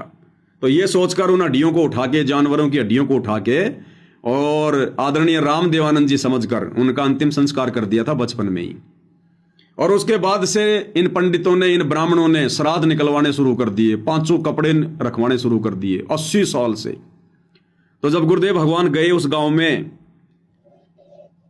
और जब उस गांव वालों को पता चला कि ऐसे ऐसे, क्योंकि उनके बचपन के नाम कुछ और था, तो जब गांव वालों को पता चला कि ऐसे ऐसे जो बचपन में हम लोग सोच रहे थे कि वो मर गया वो 80 साल बाद गांव में आ रहा है, पूरा गांव देखने आ गया। अब सतगुरु रामपाल जी ने उनकी भाभी से बातचीत की और कहा, उनकी भाभी थी, उनके छोटे भाई की शायद बहू थी, उससे बातचीत करी और कहा कि अब तो इनके श्राद्ध निकालना छोड़ दो, अब तो कम से कम इनके श्राद्ध निकालना छोड़ दो। अब ये तुम्हारे सामने खड़े जीवित, ये तो दुनिया का उद्धार कर रहे हैं और तुम इनके श्राद्ध निकाल रहे हो इनको मरा हुआ जानकर। तो अब तो कम से कम इनके श्राद्ध निकालना छोड़ दो, तुम्हारी आंखों के सामने खड़ा है। तो गुरुदेव ने बताया कि उसकी भाभी ने कहा, बोले ना, या तो पुरानी लाग से इब के छुट्टे से, बोले तो पुरानी परंपरा है, 80 साल से निकालते आ रहे हैं, इब थोड़े छोड़ेंगे, आगे भी निकालेंगे इनके श्राद्ध। बोले तो पुरानी लाग से इब के छुट्टे से। तो गुरुदेव ने कहा कि फिर बाढ़ में जाओ, आंखों के सामने आदमी खड़ा है और फिर भी इसके श्राद्ध निकाले जा रहे हैं। अब बताओ ऐसे मोतियाबिंद के शिकार को कौन समझाए। तो ठीक यही हालत भाई और बहनों आदरणीय राम देवानंद जी की भाभी जैसी हालत इन सतलोक आश्रम वालों की हो रही है। खुद ही कह रहे हैं वीडियो बना बना के कि वर्तमान में संत रामपाल जी के रूप में कबीर जी साक्षात धरती पर प्रकट हैं और उसके बावजूद भी उनको मानुष माना जा रहा है और दाढ़ी मूंछ वाली नकली कबीर की फोटो को ही भगवान मान के और उसके श्राद्ध से निकाले जा रहे हैं, उसके श्राद्ध निकाले जा रहे हैं। जीवित संत को नहीं पूजा जा रहा। एक नकली फोटो जो ओरिजिनल फोटो भी नहीं है कबीर भगवान की, जब वो 650 साल पहले आए, और ओरिजिनल फोटो होती तो भी हमारा क्या भला कर देती। हमें तो वक्त गुरु पार करेगा, वक्त गुरु का स्वरूप हमारे पाप कर्मों को नाश करेगा, उनके दर्शन से हमारे पाप कर्म कटेंगे। तो ये खाली जुबान से संत रामपाल जी को भगवान कहते हैं, लेकिन ये अभी हृदय से मान नहीं पा रहे कि सतगुरु रामपाल जी ही भगवान हैं। तो ऐसे भाई और बहनों, अब इन लोगों को क्या कह सकते हैं, इनको क्या समझा सकते हैं। ऐसे लोगों के ऊपर तो पूज्य गुरुदेव भगवान ने एक शब्द बनाया हुआ है जो इन लोगों के ऊपर बिल्कुल फिट बैठता है। मन मान सरोवर नाण रे, जल के जंतु रे जल माही, आठों भगत बिहान रे। मन मान सरोवर नाण रे, जल के जंतु रे जल माही, आठों भगत बिहान रे। 22,84,00,000 जल के वासी, ये भुगते चारों खान रे। चेतन होके जड़ को पूज, ये गांठ बांध पाषाण रे। क्या कह रहे हैं परमात्मा, 1,84,00,000 जल के वासी, ये भुगते चारों खान रे, और चेतन होके जड़ को पूजे। यानी इंसान खुद चेतन है, चल रहा है, फिर रहा है, बोल रहा है, और कहते हैं हे इंसान तू चेतन होकर और एक जड़, एक मूर्ति, एक फोटो, उसको तू भगवान मान के पूज रहा है। चेतन होके जड़ को पूजे, ये गांठ बांध पाषाण रे। पत्थर को गांठ बांध रखा इन्होंने अपने पल्लू के, बहुत कीमती वस्तु समझकर। जैसे कोई व्यक्ति हीरे मोती लाल को ना पहचान कर उसको तो साइड में छोड़ दे, और एक जो है पत्थर को अपने पल्लू के गांठ बांध रखा है, ओहो बड़ी कीमती चीज है ये। तो कहते हैं वो तो मूर्ख व्यक्ति है जो चेतन होके जड़ को पूज रहा है। तो इसी प्रकार ये लालों के लाल, हीरे मोती लाल सतगुरु रामपाल जी भगवान है। ये चेतन परमात्मा, जिंदा परमात्मा, इसको भगवान नहीं मान रहे, इनकी आरती नहीं उतार रहे, इनको भोग नहीं लगा रहे, इनका प्रकट दिवस नहीं मना रहे, और वो जड़, वो फोटो, उसको परमात्मा मान के पूज रहे हैं। तो ऐसे लोगों के विषय में कह रहे हैं भगवान, 1,84,00,000 जल के वासी, ये भुगते चारों खान रे। चेतन होके जड़ को पूजे, ये गांठ बांध पाषाण रे, गांठ बांध पाषाण रे। भाई मरकट कहाँ चंदन के लेपे, क्या गंग नवाव सवान रे। भाई मरकट कहाँ चंदन के लेपे, क्या गंग नवाव सवान रे। सुधी हो ना पूछतास की, वो छोड़ को न्या बाण रे, छोड़ को न्या बाण रे। परमात्मा कहते हैं ऐसे लोगों की हालत तो उस गधे के जैसी है। मरकट यानी गधा। गधे को उसके शरीर पर चाहे कितना जो है चंदन का लेप कर दो, अगले ही पल उसको छोड़ते ही वो कुर्डियों में जाकर लौटेगा, राख में जाके लौटेगा, गंदगी में। तो कहते हैं मरकट के ऊपर चंदन लेप करने का कोई फायदा नहीं, उसने तो गंदगी में उसने लोट लगानी है। तो इन आश्रम वालों को कितना ही समझा दो, कितना ही ज्ञान बता दो, कितना ही कुछ दे दो, इनको प्रमाण है, अगले पल इन्होंने तो गुड़ और गोबर को एक करना है। और क्या गंग नवावे सवान रे। और कहते हैं जो कुत्ता होता है ना, कुत्ते को कितना ही गंगा जी में स्नान करवा दो, उसकी पूंछ कभी सीधी नहीं हो सकती, कभी भी, चाहे गंगा जी में कितनी डुबकी लगाओ। तो जो ज्ञानहीन प्राणी होते हैं, जिनके पिछले जन्मों के संस्कार मजबूत नहीं होते हैं भाई और बहनों, उनको कितने प्रमाण दे दो, कितने वीडियो बना दो कि गुरुदेव भगवान स्वयं परमात्मा है, परमेश्वर है, कबीर जी है, मान जाओ, लेकिन उनकी पूंछ कभी भी सीधी होने वाली नहीं है। वो छोड़े कोन्या बाण रे। बाण यानी आदत। वो कुत्ता कभी भी अपनी आदत नहीं छोड़ता, वो गधा कभी भी अपनी आदत को नहीं छोड़ेगा। भाई द्वादश कोट जहां जम किंकर, बड़े बड़े दैत्य हवान रे। द्वादश कोट जहां जम किंकर, बड़े बड़े दैत्य हवान रे।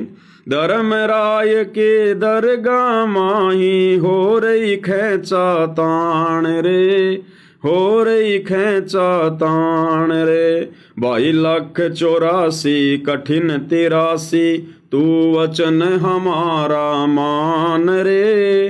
184 कठिन 83, तू वचन हमारा मान रे। जैसे लो तार जंती में, तेरे ऐसे खिंचे प्राण रे, ऐसे खिंचे प्राण रे। फिर क्या होता है ऐसी आत्माओं के साथ में? देखो, ये जगत और भगत दोनों के लिए है ये संदेशा। जगत वाले जो शास्त्र विरुद्ध साधना करते हैं, जो इन पत्थरों की पूजा करते हैं और परमात्मा को नहीं पहचानते, साधु संतों की शरण में नहीं आते, और संतों की शरण में आने के बाद, जैसे सतगुरु रामपाल जी की शरण में आने के बाद, तत्व ज्ञान लेने के बाद भी जो उन पत्थरों की पूजा करते हैं, पत्थरों को ही भगवान मानते हैं, ये फोटो और पत्थर, इसमें कोई अंतर नहीं है भाई और बहनों। जिस समय ये शब्द जो बनाया गया है आदरणीय गरीबदास जी के द्वारा, उस समय भाई और बहनों ये डिजिटल मीडिया नहीं था, ये प्रिंट वगैरह निकालने की सुविधा नहीं थी, ये फोटो वगैरह नहीं बनती थी देवी देवताओं की। उस समय ये मूर्तियां बनती थी पत्थर की। इसलिए गरीबदास जी ने जो है वो जड़ नाम दिया उसको, कि भाई वो मूर्तियां पूजते हैं। अब वर्तमान में कलयुग की पिछली पीढ़ी है, सोशल मीडिया है, वैज्ञानिक युग है। अब वर्तमान में उन देवी देवताओं की फोटोओं को जो है वो कागज के ऊपर प्रिंट कर दिया। तो चाहे वो पत्थर की मूर्ति पूजो और चाहे जो है वो कबीर जी की फोटो बना के पूजो, वो जड़ को पूजना है, जड़ को पूजना। इसलिए परमात्मा कह रहे हैं फिर उन प्राणियों के साथ में आने वाले समय में फिर क्या बनेगी, जो जड़ की पूजा कर रहे हैं, जो पत्थरों की पूजा कर रहे हैं, जो मुर्दों की पूजा कर रहे हैं। द्वादश कोट जम किंकर, जहां बड़े बड़े दैत्य हवान रे, और धर्म राय की दरगाह माई हो रही खेचा तान रे। फिर ये होगा उनके साथ में वहां पर, क्योंकि मोक्ष तो फिर हो नहीं पाएगा ना। कितनी भक्ति कर लो, कितना ही दान कर लो, कितना ही कुछ कर लो, जब तक गुरु को हृदय से परमात्मा मानकर और परमात्मा वाली भक्ति क्रिया जब तक उनके साथ नहीं करोगे उनको प्रसन्न करने के लिए, तब तक भाई धर्मराय की दरगाह में इसी प्रकार से खेचातानी होती रहेगी। भाई 184 कठिन 83, तू वचन हमारा मान रहे। परमात्मा कह रहे मेरी बात को सत्य मान ले, नहीं तो 184 में जाएगा और फिर बहुत ज्यादा वहां पे जो है वो तुझे वो परेशानियों का सामना करना पड़ेगा। 83 यानी कष्ट। जैसे लो तार जंती में तेरे ऐसे खिंचे प्राण रे। जैसे लोहे को मशीन में डाल के और उसके बारीक बारीक जो तार बनाए जाते हैं उसको छिला जाता है, तो गोल गोल गोल गोल वो स्प्रिंग जैसा उसकी जो खाल होती है लोहे की, ऊपर की जो होती है परत, वो ऐसे जमा होती रहती है, उसको कहते हैं जंती। जैसे लो तार जंती में तेरे ऐसे खिंचे प्राण में। वो धर्मराय की दरगाह में यम के दूत गुरु को मानुष मानकर भक्ति करने वालों की फिर इस प्रकार से वो खाल उतारते हैं खींच खींच के, ऐसे उनको वो कष्ट देते हैं। 22,84,00,000 मेट देते हैं शब्द हमारा मान रे। 1,84,00,000 मेट देते हैं तू शब्द हमारा मान रे। हरदम नाम जपो हर हीरा चलना आम दीवान रे, चलना आम दीवान रे। स्वर्ग रसातल ये लोक कुशातल रचे जमी असमान रे। स्वर्ग रसातल ये लोक कुशातल रचे जमी असमान रे। 14 तपक किए पल माही ये सरज शशि और भान रे, सिरज शशि और भान रे। भाई निर्गुण नूर जहूर जुहारम निरख परख परवान रे। निर्गुण नूर जहूर जुहारम निरख परख परवान रे। गरीबदास निज नाम निरंतर सतगुरुदेव दान रे, सतगुरुदेव दान रे। मन मान सरोवर नाण रे, जल के जंतु रे जल माही। 8 भगत बिहान रे, 8 भगत बिहान रे। तो ये हाल है भाई और बहनों इन लोगों का। अब परमात्मा ने तो समझाने में अपने सत्संगों में भाई और बहनों कोई कसर नहीं छोड़ी। हिसार जेल में बैठकर भी गुरुदेव भगवान ने विशेष संदेश इतने प्यार से इतने अच्छे से खुलासा किया। गुरुदेव ने अपने विषय में भी खूब गुरुदेव भगवान ने संकेत कर दिए कि इस दास को पहचान लो, ये दास कौन है, नहीं तो ये काल तुम्हें खाएगा। तो इसी प्रकार भाई और बहनों जो रजा आज वर्तमान में हम सत्सेवक भाई बहनों पर हुई है वो अनमोल है। छप्पर फाड़, छप्पर फाड़। अब आज दास सोशल मीडिया पर देख रहा था, सतलोक आश्रमों से जुड़े किसी भगत ने एक पोस्ट की है और उस पोस्ट में उसने क्या बताया है कि भाई हिसार जेल से गुरुदेव भगवान का आदेश आया है और गुरुदेव भगवान ने संगत को क्या आदेश दिया है। ये कोई स्पिरिचुअल लीडर संत रामपाल जी ग्रुप है, गुरु जी का आदेश है। गुरु जी ने धनाना धाम में साफ साफ कहा है, साफ साफ कहने का मतलब बिल्कुल कड़े कड़े शब्दों में गुरु जी ने धनाना धाम में साफ साफ कहा है कि सत्संग और आरती के समय पर ऐसी कोई भी सेवा ना करो जिससे सत्संग में बाधा आए, चाहे वो वीडियो की एडिटिंग हो या हेडफोन वाली कोई सेवा हो। सत्संग और आरती के बीच में बातचीत करने वाला भी दोषी होता है। सत्संग और आरती तो एकदम एकाग्रचित से करनी चाहिए, और अगर बीच में कोई सेवा काम भी करो तो ऐसा करो जिसमें पूरा ध्यान या फिर अधिक से अधिक ध्यान सत्संग में लगा रहे और वो सेवा भी होती रहे। अब भाई और बहनों सोचिए, ये सतलोक आश्रम वाले भाई बहन भक्ति और भगवान से कितने दूर हो चुके हैं। जो ये कॉमन बातें, जो बातें गुरुदेव हमें नित्य नियम में रोजाना बताते हैं, रोज ये कॉमन बातें भी गुरुदेव भगवान को स्पेशल तौर पर इन आश्रम वालों को कहनी पड़ रही हैं। सोचिए ये लोग परमात्मा के सत्संगों से कितने दूर हो चुके हैं, ज्ञान आधार से कितने दूर हो चुके हैं कि गुरु को भी ये बात बोलनी पड़ रही है बार बार कि रे नालायकों, कम से कम सत्संग तो बैठ के सुन लिया करो, ध्यान से सुन लिया करो। अरे आरती के समय में तो इधर उधर मत भागो। क्योंकि भाई और बहनों, दास आप जियों को बार बार वीडियो वगैरह भेजता रहता है, दिखाता रहता है कि किस प्रकार से इन शतलोक आश्रमों में गुरुदेव का लड़का वीरेंद्र और अन्य लोग आरती के समय और बाहर के लोगों को, नेताओं को, नकली बाबाओं को आश्रम विजिट करवाते हैं। एक तरफ तो आरती चल रही है, दूसरी तरफ गुरुजी का बड़ा लड़का वीरेंद्र एक नकली उस कबीर पंथी को शतलोक आश्रम दिखा रहा है, उसको घुमा रहा है कि देखो जी हमने ऐसा आश्रम बना दिया, ये हमारा आश्रम है। दास ने कई बार वो वीडियो आप जियों को दिखाया है। सत्संग के समय दास ने आपको वीडियो दिखाया, ये शतलोक आश्रम वाले वीडियो बना बना के, और ये बता रहे कि हलवा कैसे बनाया जाता है, हलवे में चीनी कितनी डलती है,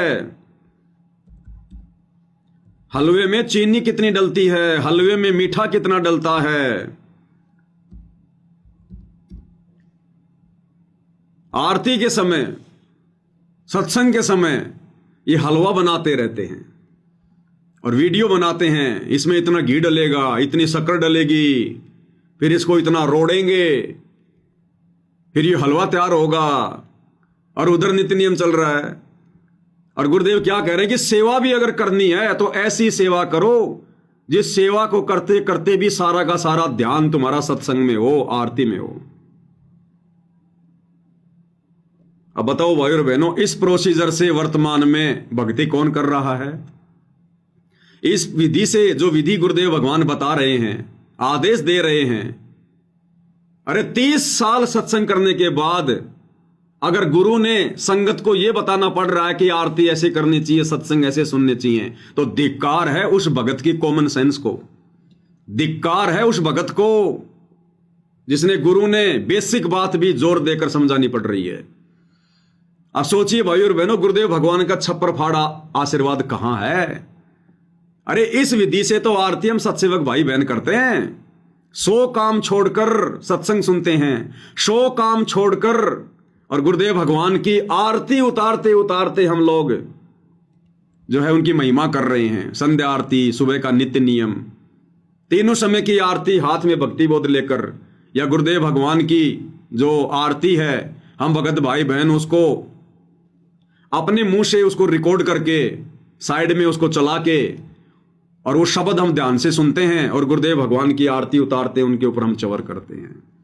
तो इस विधि से सत्संग कौन सुन रहा है? इस विधि से आरती कौन कर रहा है?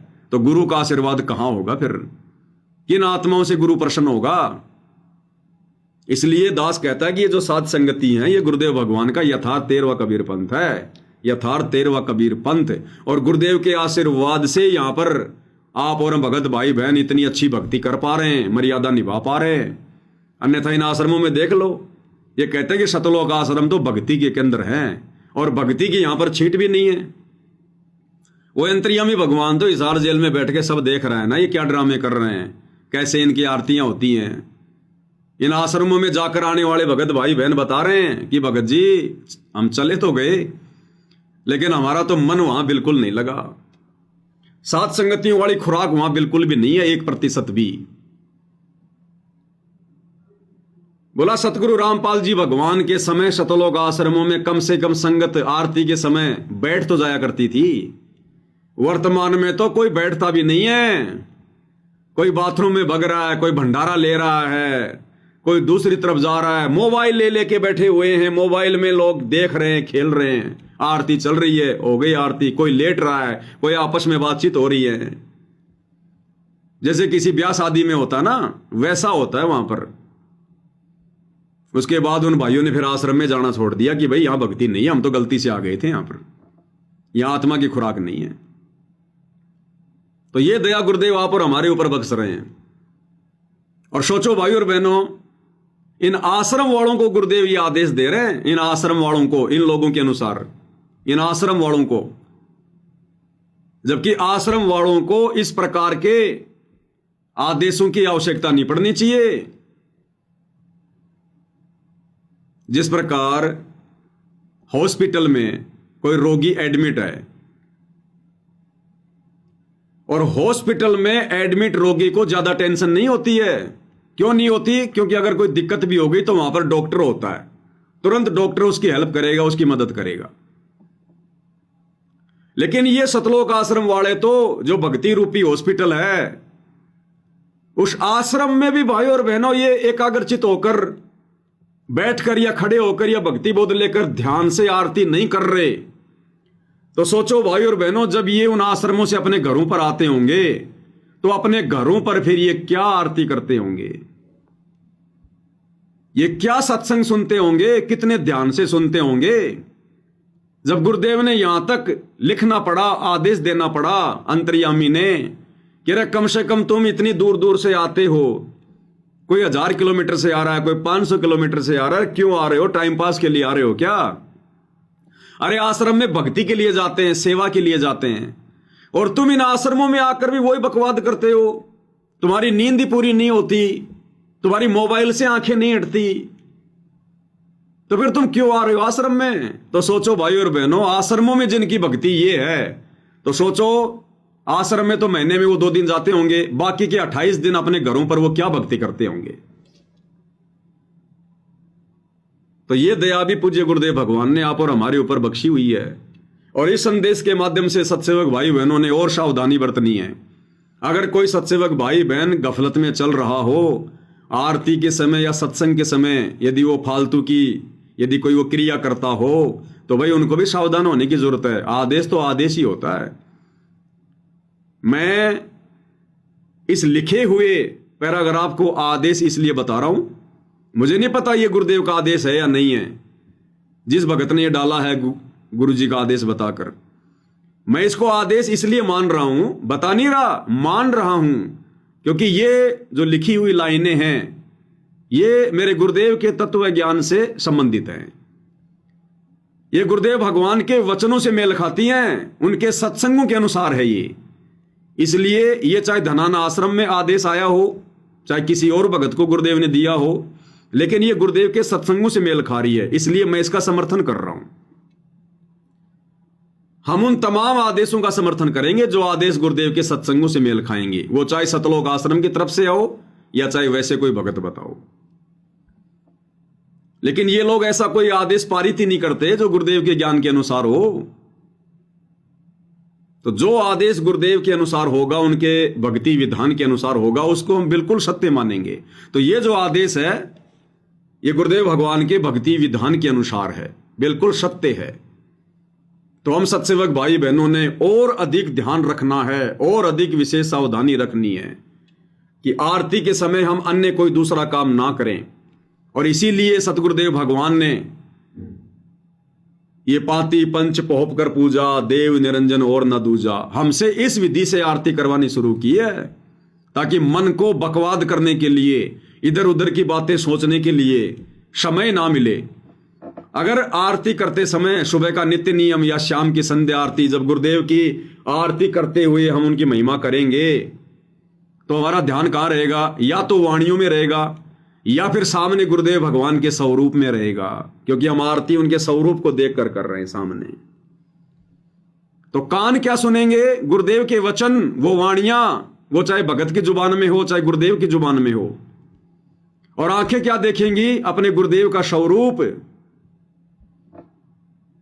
तो गुरुदेव भगवान ने किस कदर हम आत्माओं को काल के षड्यंत्र से दूर करके भक्ति के नजदीक बैठा रखा है।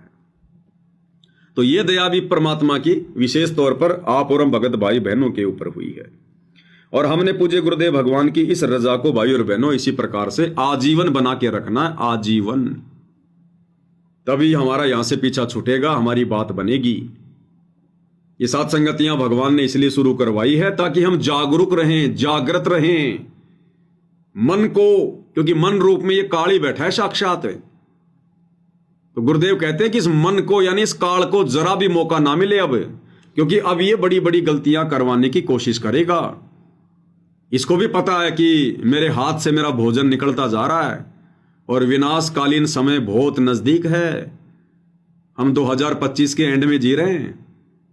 भविष्य वक्ता कहते हैं कि 2025 जाते जाते दुनिया को खून के आंसू रुला के जाएगा। और 26 और 27 का तो कहना है क्या, वो तो दुनिया को बंदर दिखेगा ही दिखेगा। तो भाई और बहनों, उस आगामी समय को भी ध्यान में रखकर और आगामी समय की ज्यादा चिंता ना करके हमने अपने गुरुदेव के वचन की चिंता करनी है, अपने मोक्ष की चिंता करनी है। जो होना है वो तो होके रहेगा, लेकिन हमने यदि अपने गुरु के वचन को तोड़ दिया और यदि हम पार नहीं हुए तो फिर हमारे साथ में फिर असंख्य जन्मों में असंख्य बार होगा फिर ऐसे विनाशकारी समय, ऐसी ये प्रलय, ऐसे दुख तकलीफें हमने अनंत बार फिर भोगनी पड़ेंगी। और यदि वर्तमान में गुरुदेव के वचन पर रहे, मर्यादा में रहे, साथ संगति से जुड़े रहे, गुरु को परमेश्वर मानकर भक्ति पर लगे रहे, तो ये वर्तमान समय की जो समस्या है, जो पूरे विश्व को दिखाई दे रही है कि आने वाले समय में क्या होने वाला है, 2028 युग परिवर्तन, आने वाले 2.5-3 वर्षों में क्या होगा, परमेश्वर हमारे ऊपर इस आपदा को भी नहीं आने देंगे। इन आपत्तियों से भी गुरुदेव हमारी रक्षा करेंगे, सुरक्षा करेंगे, हमारे परिवार की रक्षा करेंगे, हमारी संपत्ति की रक्षा करेंगे। कह रखा गुरुदेव ने कि मर्यादित भगत की तो संपत्ति की भी परमात्मा रक्षा करेगा। तो आने वाले समय में ये देश और दुनिया जिस बुरे दौर से गुजरने वाली है, उस दौर में गुरुदेव हमें अपनी पलकों पे रखेंगे, पलकों पर। गुरुदेव एक सत्संग में बताते हैं कि काल ने परमात्मा का मजाक उड़ाते कहा कि ठीक है, आज तो तूने इनको नाम दे दिया, ज्ञान दे दिया, और जो मर्यादा में रहेगा आप उनके साथ हो, लेकिन फिर क्या होगा जब वो प्रलय का समय आएगा, जब वो विनाशकालीन समय आएगा। तो काल ने कहा कि धर अंबर सब जाएंगे और विनसेंगे कैलाश, एकम एका होवेगा तब कहां रहेंगे तेरे दास। तो परमात्मा ने कहा कि धर अंबर सब जान दे और विनसन दे कैलाश, और एकम एकम होण दे मेरे आश्रय रहेंगे मेरे दास। कि आज जो ये भक्ति कर रहे हैं, जो धर्म कर्म कर रहे हैं ना, इस भक्ति और धर्म कर्म के सहारे इन आत्माओं को मैं अपनी हथेलियों पे रखूंगा, अपने हाथों पर। जैसे पानी के ऊपर जहाज रहता है ना, वो डूबता नहीं, ऐसे तेरे उस विनाशकारी समय में मैं अपनी आत्माओं को ऐसे रखूंगा, उन पर कोई आंच नहीं आने दूंगा। तो ये परमेश्वर के वचन हैं, शाश्वत सत्य हैं, लेकिन ये शाश्वत सत्य वचन उन्हीं आत्माओं पर लागू होंगे जो आत्माएं वर्तमान में गुरुदेव की हर प्रकार से मर्यादाओं में रहकर भक्ति करेंगी, उनके विधान में रहकर जो भक्ति करेंगे, उन्हीं के ऊपर लागू होगा। भाई डॉक्टर का इलाज, डॉक्टर का ऑपरेशन उसी आत्मा पर सफल होगा जो आत्मा, जो व्यक्ति डॉक्टर के द्वारा बताई गई सावधानियों में रहकर, उन परहेज को निभाकर जो अपना ट्रीटमेंट करवाएगा, गोली दवाई खाएगा। तो इसी प्रकार भक्ति मार्ग में गुरुदेव भगवान ने हमें जो विधान बता दिया, जो नियम और मर्यादाएं बता दी हैं, गुरु वचन बता दिया है, हम उसमें रहकर भक्ति करेंगे तो परमेश्वर की जो रजा है, जो आशीर्वाद है, वो हमारे ऊपर बना रहेगा। इसलिए हमने मर्यादित भक्ति और हर प्रकार से गुरुदेव को प्रसन्न करने वाले तरीके और नेक नीति, ईमानदारी से अपना जीवन यापन, और एकमात्र टारगेट हमारा सतलोक। तो इस विधि से भाई और बहनों परमेश्वर हमारे ऊपर दया बख्शेंगे। तो आज की सतगुरु महिमा में केवल इतना ही। परमेश्वर हम सभी को आशीर्वाद दें, अपना आशीर्वाद हमारे ऊपर बनाकर रखें। तब तक के लिए साथ संगति को विराम देते हैं। बंदी छोड़ सतगुरु रामपाल जी परमेश्वर जी की जय हो।